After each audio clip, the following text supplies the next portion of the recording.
What a crazy, crazy world we live in today. For my entire life as a professional fighter, I have been the villain and the bad guy.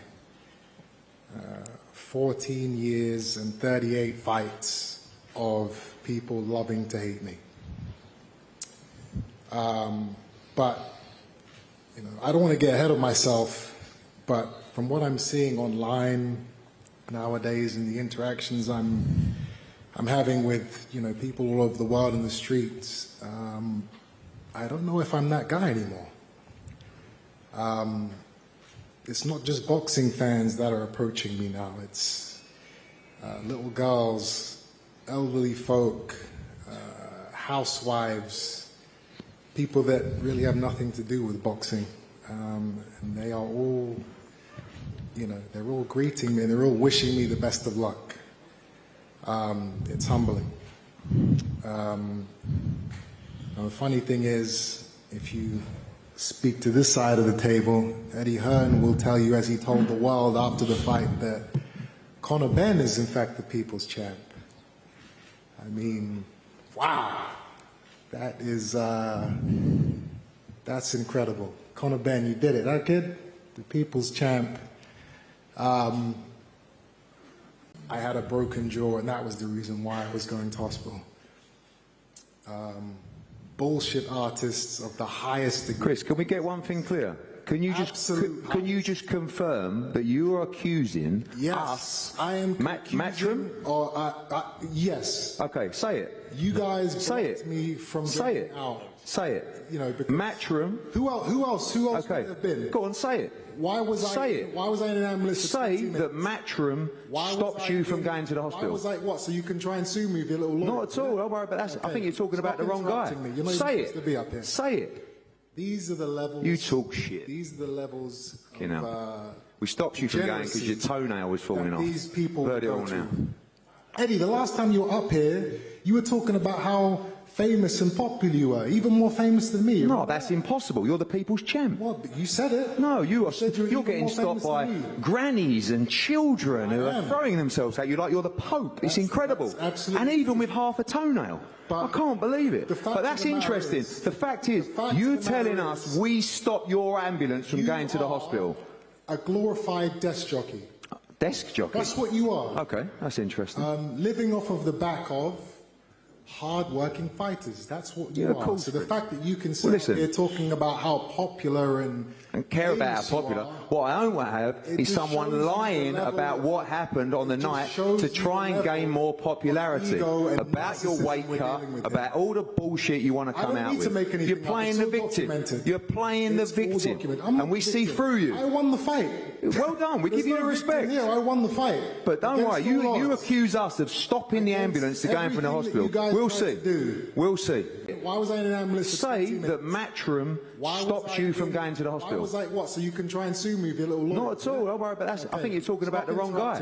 Say it. To be up here. Say it. These are the levels. You talk shit. These are the levels. You know. We stopped you from going because your toenail was falling off. These people heard it all now. Eddie, the last time you were up here, you were talking about how famous and popular you were, even more famous than me. No, that's impossible. You're the people's champ. What? But you said it. No, you're getting stopped by grannies and children who are throwing themselves at you like you're the Pope. It's incredible. And even with half a toenail. I can't believe it. But that's interesting. The fact is, you're telling us we stop your ambulance from going to the hospital. A glorified desk jockey. Desk jockey? That's what you are. Okay, that's interesting.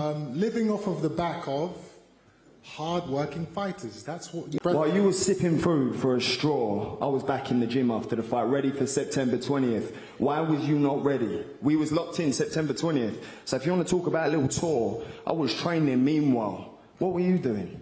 I was living life, my friend. Exactly. So what you just said, stupid. What you just said, stupid. That you were ready. Listen, I don't care. Ultimately, we fight November 15th, mate. And, yeah, November 15th. It was supposed to be September 20th, but your unprofessionalism and your unprofessional team weren't ready. I don't need to fight you when you want to fight. You lost. I don't need you. No, it wasn't when he wanted to fight. It's not when I wanted. It's when everybody wanted. When Turk Al-Sheikh wanted. When the whole team had agreed and arranged for the fight to happen. You know what happens when you have an agreement? Do you know what happens? You know when you sign a contract. Do you know what that is? I didn't sign a contract. Do you know what that is? To fight you on Do you know what that is? I signed to rematch you. I didn't sign. Do you know what that is? So do you know what an agreement is? The date is perfect. But do you know what an agreement is? Do you understand? No, I don't know what agreement is. What is it? Well, you're an idiot. That's why. Yeah, all right. Firstly, Jamie, obviously, just a couple of. You might just going to say 30 seconds about Ricky Hatton. No, there's no 30 Chris, 1 second. You know the drill. Chris. You know the drill. I'm not going to say. You are some arsehole, you are. Anything you say. Okay, then don't listen to anything. I'm a bad guy. No. I'm in this. All I was going to do was say a few words about Ricky Hatton. Okay, Okay, I won't say anything about. Move on with the press conference. You're an arsehole. You talk shit. You get what's coming to you. It doesn't matter. You can do that. We know anyway, the drill. Jamie? Let's move on. Okay. Well, first of all, I just want to say thanks for, this great event. I'm happy to be a part of. How it came about was just by a phone call, and after I watched the first fight, and when they called for the second fight, we tried to get together for the first fight, but the timing wasn't right. When they called, it was a no-brainer.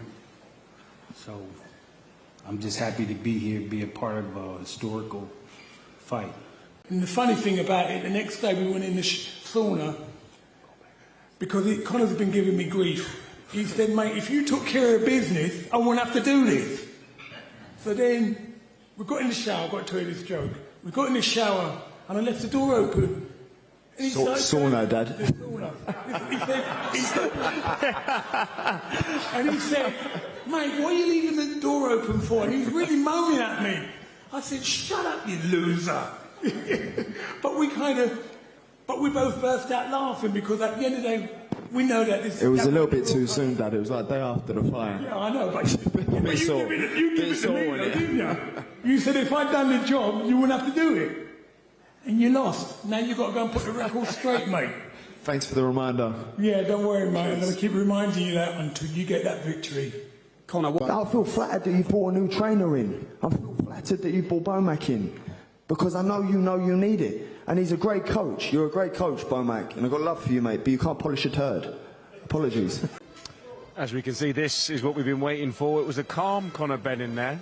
He didn't get a chance to say much. Chris, it was the Chris show. Now we're going to see them face to face again. Now, talk us through it. I mean, the weight, rehydration, there's been so much talk about it. And when you see them, Chris is obviously the bigger man, but that didn't really play a massive part in the fight. It does in the back end of the fight, Josh. I think it's ludicrous claims to say you stop an ambulance. It's absolutely insane. Yeah. You have to bear in mind that it's a British Boxing Board control event, and Matchroom and the promoter have no say in whatsoever in how an ambulance gets in or out. So just to make that clear for the listeners who have watched, the Boxing Board controller in complete control of ambulance drivers.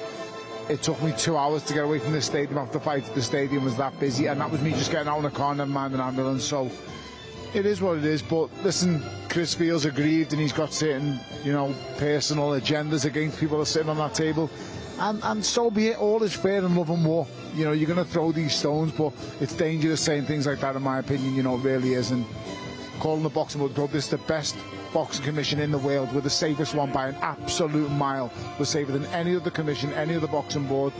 I've had my own grievances with them, by the way, but we are the safest commission in the world, bar none. And the questions around the fight. Can Conor Benn find that calmness? Can he use his brain? Can he make the adjustments? Or is, as Chris Eubank Jr said himself, too big, too strong, too experienced? These are all the questions that we're going to have answered in this rematch, set up perfectly.